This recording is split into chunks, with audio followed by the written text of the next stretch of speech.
तो नेक्स्ट बेटे हम क्या डिस्कस करेंगे, नेक्स्ट हम डिस्कस करेंगे एक्सेलरेशन की value, how to find the value of acceleration from the velocity time graph. Velocity time की ग्राफ की हेल्प से आप कैसे एक्सेलरेशन फाइंड आउट कर सकते हो, बिकॉज आपको पता है कि पोजीशन टाइम ग्राफ से आपने वेलोसिटी की वैल्यू फाइंड आउट करी थी, ठीक है। In the same way we can find the value of velocity, value of acceleration from the velocity time graph. तो जल्दी से देख लेते हैं किस तरह से करने बेटे। तो ये आपके पास वेलोसिटी टाइम ग्राफ है, this is velocity time graph for constant acceleration, this is the velocity time graph for constant acceleration, अभी जो हमने प्रीवियसली डिस्कस किया था। But what is the value of that acceleration, ठीक है।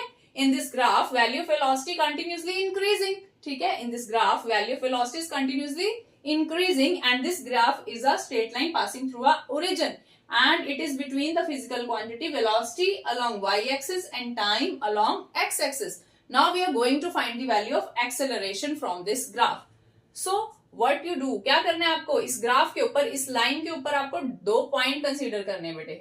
One is this is point A जो कि हमने कंसीडर किया है corresponding to time 10 second and velocity 5 metre per second, ठीक है। नेक्स्ट पॉइंट ये कंसीडर किया हमने B, this point is corresponding to time 20 second and velocity 10 metre per second, ठीक है। इसके बाद हम नेक्स्ट स्टेप में क्या करते हैं बेटे, यहां से हम एक लाइन ड्रॉ करते हैं और इस ट्रायंगल को कंप्लीट कर लेते हैं, ठीक है। हम इस ट्रायंगल को कंप्लीट कर लेते हैं और इस पॉइंट को आप क्या नेम दोगे, C, this is point C. तो we have two values of time, हमारे पास टाइम की टू वैल्यूज हैं, ठीक है। सो 10 जो आपके पास 10 सेकेंड जो टाइम है वो हम मानेंगे इनिशियल वैल्यू ऑफ टाइम, ठीक है। This is time t1 is equal to 10 second और 20 सेकेंड जो टाइम है आपका उसको हम मानेंगे t2, this is value of final time, t2 is equal to 20। Initially जो आप पॉइंट्स कंसीडर कर रहे हो उनके correspondingly for point A time t1 is equal to 10 second and for point B time t2 is equal to 20 second. अब इन time के correspondingly आपने वेलोसिटी की वैल्यू देखनी, ठीक है। जब टाइम आपका t1 है मींस 10 सेकेंड टाइम जब है उस टाइम पर आपकी वेलोसिटी कितनी है, 5 मीटर पर सेकेंड। जब टाइम 10 सेकेंड है वेलोसिटी कितनी है, 5 मीटर पर सेकेंड। तो ये जो आपकी वेलोसिटी की वैल्यू है that is the initial value of velocity and it is denoted by u, this is the initial value of velocity and it is denoted by u। And for t2, for time instant t2 for 20 second, what is the value of velocity? It is 10 meter per second, ठीक है। and this is the final velocity, या final velocity लेकर चल रहे हो, v is equal to 10 meter per second। initial velocity t1 time के लिए u है और final velocity t2 टाइम के लिए v है। तो ये हमने जो भी मार्किंग करनी थी वो कर ली। अब ग्राफ से आप एक्सेलरेशन की वैल्यू कैसे फाइंड आउट करोगे बेटे, we know that acceleration is equal to velocity upon time, acceleration is equal to velocity upon time, ठीक है। तो वेलोसिटी की कौन कौन सी वैल्यू आएगी, velocity upon time is change in velocity, velocity upon time is change in velocity. तो change in velocity is final velocity minus initial velocity divide by time interval in which that change in velocity takes place. कितने time interval में velocity आपकी u से v में change हो गई, वो time interval आप देखोगे तो वो टाइम इंटरवल क्या आएगा आपका t2 माइनस t1, वो टाइम इंटरवल क्या आएगा 20 माइनस 10। इतना टाइम लेना है ना बेटे, तो कैसे वैल्यू आएगी 20 माइनस 10। फर्स्टली हम लिखेंगे t2 minus t1। So value आप पुट कर सकते हो, आप देख भी सकते हो बेटे v माइनस u, आपको मैंने ये पहले भी समझाया था। v वेलोसिटी की वैल्यू कितनी है, 0 से लेके यहां तक वेलोसिटी कितनी हो गई 10 मीटर पर सेकेंड, यानी ओरिजिन से यहां तक वेलोसिटी की वैल्यू है आपके पास 10 मीटर पर सेकेंड और ओरिजिन से इस पॉइंट तक वेलोसिटी की वैल्यू है आपके पास 5 मीटर पर सेकेंड।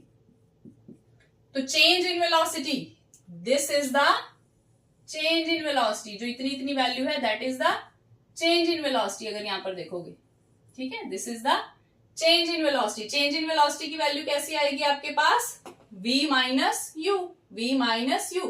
जो अगर ट्रायंगल से आप देखोगे तो वो आपकी वैल्यू क्या बनेगी, BC। ट्रायंगल से क्या वैल्यू बनेगी v माइनस u की, ट्रायंगल से अगर देखोगे तो ये जो साइड है ट्रायंगल की that represents the v minus u, तो आप इसको BC भी लिख सकते हो। और डिनोमिनेटर में t2 minus t1, t2 corresponding to the point C and t1 is corresponding to the point A। तो ट्रायंगल से अगर आप देखोगे this side of triangle represents the t2 minus t1, तो क्या लिखेंगे CA। CA।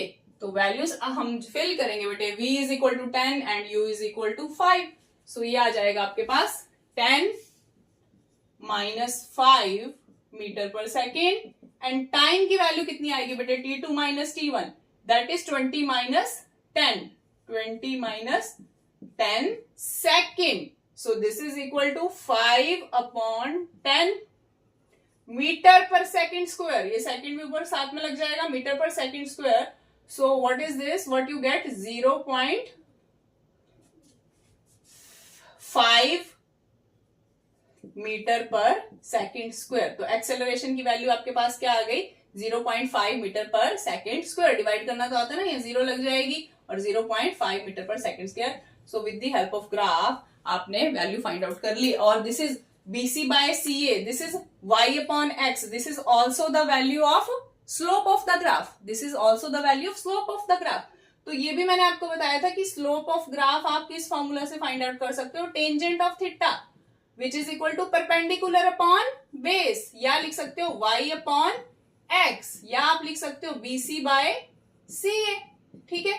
या इस एंगल को थीटा लेते हो तो ये आपका परपेंडिकुलर है BC and this is the base, तो वो वैल्यूज पुट करके भी आप वैल्यू फाइंड आउट कर सकते हो। अगेन आएगी 5 अपॉन 10 और क्या वैल्यू हो जाएगी, 0.5 मीटर पर सेकेंड स्क्वायर। तो इस तरह से हम ग्राफ की हेल्प से वेलोसिटी टाइम ग्राफ से एक्सेलरेशन फाइंड आउट कर सकते हैं, जैसे कि हमने वेलोसिटी फाइंड आउट करी थी from the position time graph. अगर हमने क्या डिस्कस करना है, नेक्स्ट हमने डिस्कस करना है area enclosed by the velocity time graph और area under the curve of a velocity time graph. Velocity time graph जब हमारे पास बनता है, मींस एक्स एक्सिस के अलोंग आपने टाइम लिया है, वाई एक्सिस के अलोंग आपने वेलोसिटी लिया है और ग्राफ प्लॉट कर दिया आपने, ठीक है। वेलोसिटी टाइम ग्राफ प्लॉट कर दिया आपने। तो वेलोसिटी टाइम ग्राफ में जो भी आपकी कर्व आ रही है, whether that is a straight line for constant velocity और whether that is a straight line passing through a origin, तो दोनों ही केसेस में अगर आप उस कर्व के अंडर जो भी एरिया आ रहा है, उस एरिया की वैल्यू अगर आप कैलकुलेट कर लोगे, जो आपकी कर्व है, whether it is a straight line parallel to the time axis और whether is a straight line passing through the origin, दोनों ही केसेस में जो आपकी कर्व बन रही है ग्राफ में, उस कर्व के अंडर जो भी एरिया है उसको आपने शेड करना है और उस एरिया की वैल्यू अगर आप फाइंड आउट करोगे, वो एरिया की वैल्यू आपको बताएगी डिस्प्लेसमेंट की वैल्यू। उस एरिया की वैल्यू किसके इक्वल होगी, that is equal to the displacement of the object for that time interval और for that velocity corresponding to that time interval, ठीक है। तो देखते हैं जल्दी से किस तरह से हम फाइंड आउट कर सकते हैं डिस्प्लेसमेंट की value from the velocity time graph. तो वेलोसिटी टाइम ग्राफ से आप एक्सेलरेशन को फाइंड कर ही चुके हो, अब आप वेलोसिटी टाइम ग्राफ से एक और फिजिकल क्वांटिटी मेजर कर सकते हो, दैट इज द डिस्प्लेसमेंट, ठीक है। तो क्या है बेटे, फर्स्टली ये ग्राफ आप देखोगे जल्दी से, ये ग्राफ है आपका वेलोसिटी और टाइम के लिए। Line of this graph, this is parallel to the time axis, ठीक है, this graph is parallel to the time axis. It means velocity क्या है, कांस्टेंट, जस्ट जैसे टाइम स्पेंड हुआ ऑब्जेक्ट ने वेलोसिटी चेंज नहीं की, उसकी वेलोसिटी सेम है 20 मीटर पर सेकंड, ठीक है। तो आप 0 से 6 सेकंड की टाइम के लिए आप देख रहे हो, ठीक है। 0 से 6 सेकंड टाइम के लिए वेलोसिटी चेक की आपने, तो वेलोसिटी आपकी सेम रही, 6 के कॉरेस्पॉन्डिंगली आपने वेलोसिटी देखी, आप 6 तक जा रहे हो, तो इसके कॉरेस्पॉन्डिंगली आपने वेलोसिटी देखी, तो वो भी सेम थी आपकी 20 मीटर पर सेकंड। तो ये आपकी क्या है, ये ग्राफ की लाइन है आपकी, ठीक है। तो एरिया अंडर, इसके अंडर कौन कौन सा एरिया आ गया बेटे, ये सारा जो भी आपका एरिया आया है, ये क्या है, एरिया अंडर कर्व, सो कर्व भी बोल सकते हो, एरिया अंडर दिस लाइन। अगर आप इस एरिया की वैल्यू फाइंड आउट कर लोगे, इस रेक्टेंगल की वैल्यू फाइंड आउट कर लोगे, तो आपके पास डिस्प्लेसमेंट की वैल्यू आ जाएगी। तो फर्स्टली आप नेमिंग करोगे, this is O and this point A and this point is B and this point is C। O and C ये टाइम एक्सिस पर ले रहे हो आप, A और B ये आप कहां पर ले रहे हो, ग्राफ की कर्व के ऊपर, ग्राफ की लाइन के ऊपर, ठीक है। तो कैसे हम वैल्यू फाइंड आउट करेंगे, जनरली हमारे पास क्या फॉर्मूला होता है बेटे, जनरली हमारे पास फॉर्मूला होता है velocity is equal to displacement upon time। So what is the value of displacement? Simple mathematics use होगा इसमें, डिस्प्लेसमेंट यही रहेगा तो वेलोसिटी और टाइम इस साइड आ जाएंगे, टाइम इसके साइड आकर मल्टीप्लाई हो जाएगा, तो डिस्प्लेसमेंट की वैल्यू आपके पास क्या आ जाएगी, displacement is equal to velocity multiply by the time. Displacement is equal to velocity multiply by the time, which we can also calculate by finding the area of this rectangle। Area of rectangle is equal to length into breadth। Area of this rectangle is equal to length into breadth। तो वो दोनों values आपको पता है, ठीक है। तो कैसे फाइंड आउट करोगे आप, area of rectangle OABC, area of rectangle OABC, क्या वैल्यू आएगी एरिया ऑफ रेक्टेंगल OABC की, length into breadth. OA into OC, क्या वैल्यू आएगी? OA into OC. So what is the value of OA? OA, O to A point लिया आपने 20 metre पर second तक, तो OA की वैल्यू आएगी आपके पास 20 और OC की वैल्यू कितनी आएगी आपके पास 6. So this is equal to 120 metre. This is equal to 120 metre because displacement निकाल रहे हो आप वैसे भी, ठीक है.